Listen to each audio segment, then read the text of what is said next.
আমার ২২ বছরের কাজের লোক আমার ঘরেই ঘুমাতো। তাকে আমি সবসময় সাধারণভাবেই দেখতাম। একদিন হঠাৎ সে আমার সামনে এসে বলল, ম্যাডাম, দয়া করে আমাকে ছোট চোখে দেখবেন না। সেই রাতে যখন আমি তার দিকে তাকালাম, আমি অবাক হয়ে গেলাম। রমেশ এখন আর আগের মতো যুবক নয়, বরং এক পরিপক্ক পরিণত মানুষের মতো আচরণ করছিল। আমি তাকে অনেকক্ষণ ধরে ডাকছিলাম, কিন্তু তার কোনো সাড়া পাচ্ছিলাম না। তাকে খুঁজতে খুঁজতে আমি তার ঘরে গেলাম। সেখানে দেখলাম রমেশ মাত্রই স্নান সেরে বাথরুম থেকে বেরিয়ে এসেছে। তার গায়ে তখনও সার ছিল না। আমি প্রথমবারের মতো তাকে এমনভাবে দেখলাম। রমেশের শরীর ছিল খুব শক্তিশালী, যেন কোনো যোদ্ধার মতো। আমি অবাক হয়ে তাকিয়ে রইলাম। বহু বছর পর আমি কোনো যুবককে এভাবে দেখলাম। আমি এক দৃষ্টিতে তাকিয়েছিলাম, তারপর আমি রমেশকে, আমার নাম প্রিয়া, আমি ৩৮ বছরের হলেও আমি আমার শরীরের অনেক যত্ন নিতাম, তাই আমার বয়স বেশি মনে হতো না। বন্ধুরা, আজকের গল্পটি অনেক বেশি স্পেশাল, তাই কেউ মিস করো না। আর দয়া করে গল্পগুলো ভালো লাগলে ভিডিওটি লাইক, শেয়ার এবং চ্যানেলটি সাবস্ক্রাইব করো প্লিজ। যখন থেকে রমেশ আমার বাড়িতে এসে থাকতে শুরু করলো, আমার জীবনে কিছু পরিবর্তন আসতে লাগলো। প্রথমে আমি ভেবেছিলাম রমেশ ছোট, সে কিছু বুঝতে পারবে না, কিন্তু ধীরে ধীরে তার আসল চরিত্র আমার সামনে আসতে লাগলো। আমি কখনো ভাবতেও পারিনি যে ২২ বছরের একটি ছেলে আমার মতো ৩৮ বছরের একজন মহিলার জীবনে এমন আনন্দ বয়ে আনবে। রমেশ ২২ বছরের তরুণ, যাকে আমি গ্রামের বাড়ি থেকে আমার বাড়িতে কাজের জন্য নিয়ে এসেছিলাম। আমার বাড়িতে শুধু আমি আর আমার ১ বছরের সন্তান ছিল। যখন আমি কাজে যেতাম, রমেশ আমার সন্তানের যত্ন নিত এবং সে আমার বাড়িতেই থাকত। আমি বিয়ে না করেই মা হয়েছিলাম। আমার প্রেমিক আমাকে বিয়ের প্রতিশ্রুতি দিয়ে আমার সঙ্গে প্রেমের অভিনয় করেছিল। যখন আমি গর্ভবতী হয়ে গেলাম, আমি তার বাড়িতে গেলাম এবং সেখানে গিয়ে দেখি যে তার বিয়ে হচ্ছে। সে আমার সঙ্গে প্রেমের অভিনয় করেছিল, কিন্তু শেষমেশ অন্য একটি মেয়েকে বিয়ে করে ফেলেছিল। আমার গর্ভে যে সন্তান ছিল, তাকে নষ্ট করার ইচ্ছে আমার হয়নি। যখন আমি ভাবলাম গর্ভপাত করাবো, তখনও অনেক দেরি হয়ে গিয়েছিল, কারণ আমি তখন প্রায় ৫ মাসের গর্ভবতী ছিলাম। আমার বাবা মা আমাকে এবং আমার সন্তানকে গ্রহণ করতে অস্বীকার করলেন, তাই আমি একাই থাকতে শুরু করলাম। কিছু মাস আগে আমি আমার গ্রামের বাড়ি গিয়েছিলাম আমার দাদার ৯০তম জন্মদিন উদযাপন করতে। আমার দাদু আমাকে সেই বিশেষ দিনের জন্য নিমন্ত্রণ পাঠিয়েছিলেন, তাই আমি গ্রামে গিয়েছিলাম। সেখানে আমার ছেলেকে শুধু আমার দাদাই ভালোবেসে কোলে তুলে নিয়েছিলেন। আমার ছেলে কুনাল তার সঙ্গে খেলছিল, এমন সময় অফিস থেকে আমার ফোন এলো। কিছুক্ষণের জন্য ফোনে কথা বলার জন্য আমি বাইরে গেলাম। আমি যখন বাইরে থেকে ফিরে এলাম, দেখলাম আমার ছেলে কুনাল আর দাদার কাছে নয়, বরং বাড়ির এক কর্মচারীর কাছে ছিল। আমি লক্ষ্য করলাম কুনাল সেই কর্মচারীর সঙ্গে বেশ আনন্দের সঙ্গে খেলছে। আমি আমার সন্তানকে তার কাছ থেকে নিয়ে চলে যাওয়ার প্রস্তুতি নিচ্ছিলাম। তখনই সেই কর্মচারী আমাকে থামিয়ে বলল, ম্যাডাম, আমাকে একটু সাহায্য করবেন? আমার টাকার প্রয়োজন নেই, আমার কাজের প্রয়োজন। সে নিজেকে পরিচয় দিয়ে বলল, আমি রমেশ, আমি আগেই বাড়ির গবাদি পশুর খোয়ারে দেখাশোনা করতাম, কিন্তু এখন বড় সাহেব গবাদি পশু বিক্রি করার কথা ভাবছেন। যদি আপনার কাছে কোনো কাজ থাকে, দয়া করে আমাকে দিন, আমার খুব প্রয়োজন। আমার বাবা মাও দিন মজুরি করেন, তাই আমার কাজের খুব প্রয়োজন। তখন আমি বললাম, আমার সন্তানের যত্ন নেওয়ার জন্য একজনের প্রয়োজন, কিন্তু এর জন্য তোমাকে শহরে যেতে হবে। আমি এই কাজের জন্য তোমাকে প্রতি মাসে ৭,০০০ টাকা দেব। রমেশ আমার প্রস্তাব শুনে শহরে আসতে রাজি হয়ে গেল। কুনাল তার সঙ্গে বেশ ভালোভাবেই থাকত। এটা দেখে আমি রমেশকে আমার বাড়িতে নিয়ে আসার সিদ্ধান্ত নিলাম। রমেশ তখন থেকেই আমার বাড়িতে থাকত। সে বলেছিল প্রতি ৪ মাস পরপর যখন কিছু টাকা জমা হবে, তখন সে তার গ্রামে ফিরে যাবে। রমেশ সারাদিন আমার সন্তানের যত্ন নিত এবং ঘরের কাজে আমাকে সাহায্য করত। ১ মাস হয়ে গেছে রমেশ আমাদের বাড়িতে এসেছে, আর এই ১ মাসে সে নিজের কাজকে খুবই আন্তরিকতার সঙ্গে করেছে। তাকে আমার খুবই ভালো লাগত। রমেশের যত্নে আমার সন্তানের স্বাস্থ্যের উন্নতি হতে শুরু করেছিল, এবং আমি অবাক হয়ে দেখলাম যে আমার ছেলে কুনাল, যে আমাকে আগে অনেক বিরক্ত করত, এখন রমেশের হাত থেকে খুব ভালোভাবে খাবার খাচ্ছে। আমি রমেশকে আমার বাড়িতে থাকার জন্য একটি আলাদা ঘর দিয়েছিলাম। একদিন রাতে আমার ছেলে খুব কাঁদছিল এবং কিছুতেই থামছিল না। তার কান্নার শব্দ শুনে রমেশ আমার ঘরে এসে কুনালকে আমার কাছ থেকে নিয়ে নিল।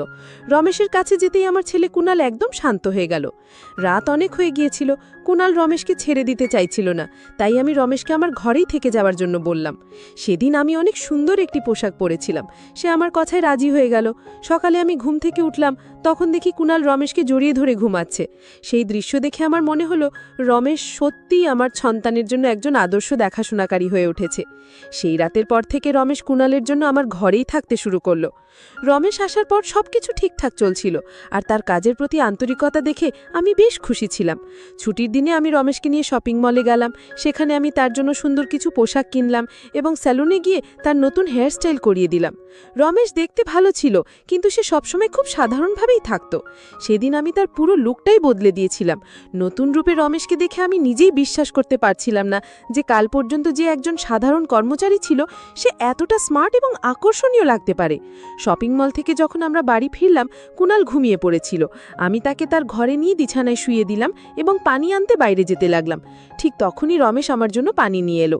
আমি পানি খেয়ে গ্লাসটা রেখে দিলাম, আর লক্ষ্য করলাম রমেশ আমাকে তখন থেকেই এক দৃষ্টিতে দেখছিল।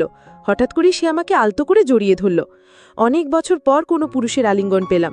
আমি অবাক হয়ে তাকে দূরে সরিয়ে দিলাম। তখন রমেশ বলল, ম্যাডাম, আজ আপনার জন্য আমি প্রথমবারের মতো নিজেকে ভালোবাসতে শিখেছি। জীবন সত্যিই সুন্দর, শুধু সেটাকে কিভাবে উপভোগ করতে হয় তা জানা দরকার। আজ আপনি আমাকে সম্পূর্ণ বদলে দিয়ে আমার উপর অনেক বড় অনুগ্রহ করেছেন। সত্যি আমি এখন অনেক ভালো লাগছি। রমেশের মুখে সেই আনন্দের হাসি দেখে আমিও খুশি হয়ে গেলাম, কারণ কোনো গরিবের উপকার করতে আমার অনেক ভালো লাগে। পরের দিন থেকেই রমেশ খুব পরিপাটি ও সুশৃঙ্খলভাবে থাকতে শুরু করলো। সে মাত্র 22 বছরের হলেও গ্রামের ছেলে হওয়ার কারণে তার শারীরিক গঠন ছিল মজবুত। সে প্রতিদিন বাড়িতেই শরীরচর্চা করত, আর তার উচ্চতাও বেশ ভালো ছিল। একদিন আমি তার পড়াশোনা সম্পর্কে জানতে চাইলে সে বলল, এখন আর তার পড়াশোনায় মন নেই। প্রতিদিন সকালে অফিসে যাবার আগে আমি আমার সন্তানের প্রতি ভালোবাসা প্রকাশ করতাম। আজ সকালে অফিসে যাবার আগে যখন আমি আমার ছেলে কুণালকে আদর করতে গেলাম, দেখি সে রমেশের কোলে বসে আছে। হঠাৎ আমার ছেলে কুণাল মুখটা ঘুরিয়ে নেয়, আর আমার ঠোঁট অজান্তেই রমেশের গালে স্পর্শ করে। আমি কিছুটা অপ্রস্তুত হয়ে পড়েছিলাম এবং দ্রুত রমেশের কাছে ক্ষমা চাইলাম। ঘটনাটি আমাকে অস্বস্তিতে ফেলে দিলেও রমেশ বিষয়টি সহজভাবে গ্রহণ করল। আমি তখন রমেশের কাছে ক্ষমা চেয়ে অফিসে চলে গেলাম। সন্ধ্যায় যখন বাড়ি ফিরলাম, তখনও আমি রমেশের চোখে চোখ রাখতে পারছিলাম না। রমেশ কুণালকে খাইয়ে ঘুম পাড়িয়ে দিয়েছিল। তারপর আমরা একসঙ্গে রাতের খাবার খেয়ে নিলাম। খাবার পর আমি আমার ঘরে গিয়ে ওষুধ খেতে লাগলাম, কারণ আমার মাইগ্রেনের সমস্যা ছিল।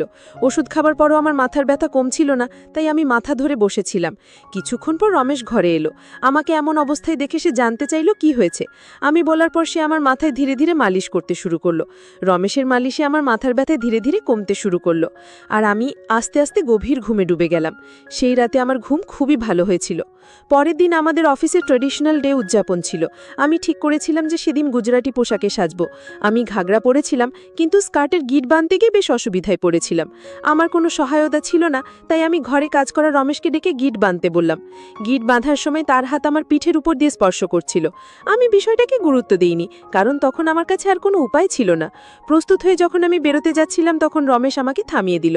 রমেশ ঘর থেকে কাজল নিয়ে এসে আমার কানের পেছনে লাগিয়ে বলল, ম্যাডাম, এখন আপনাকে আর কেউ নজর দিতে পারবে না। আপনি সত্যি খুব সুন্দর লাগছেন।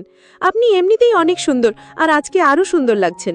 তার কথা শুনে আমি হেসে ফেললাম এবং বাইরে বেরিয়ে পড়লাম।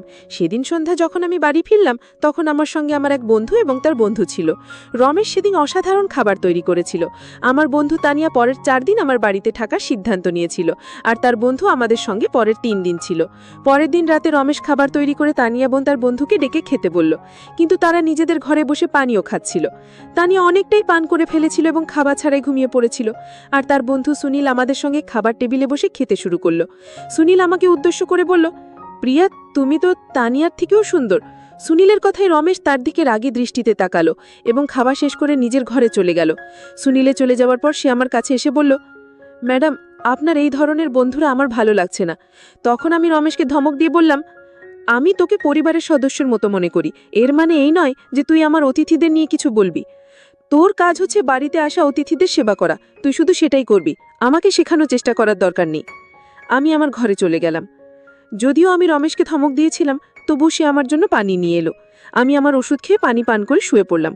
সেই দিন রমেশ আমার ঘরে ঘুমাতে আসেনি বলে মনে হচ্ছিল, কিন্তু সকালে ঘুম ভাঙতেই দেখি সে আমার পাশে শুয়ে আছে।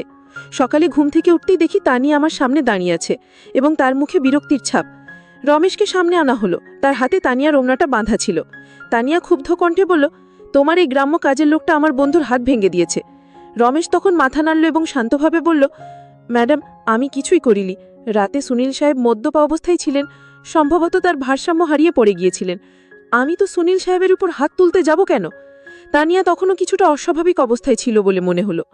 রমেশ আমার জন্য তাদের কাছে ক্ষমা চেয়ে নিল। তানিয়া এবং সুনীল তখন সেখান থেকে চলে গেলেন এবং রমেশ আমার কাছেও ক্ষমা চাইতে শুরু করলেন। আমি জানতাম রমেশ কোনো ভুল করেনি। আজ আমি ছুটি নিয়েছিলাম কারণ কয়েকদিন ধরে আমি বেশ ব্যস্ত ছিলাম, তাই ভাবলাম আজ একটু নিজেকে সময় দেব। সকালের নাস্তা করার পর আবারও 1 ঘন্টার জন্য ঘুমিয়ে পড়লাম। আমার ছেলে কুনাল আমার সঙ্গে ঘুমিয়ে পড়েছিল।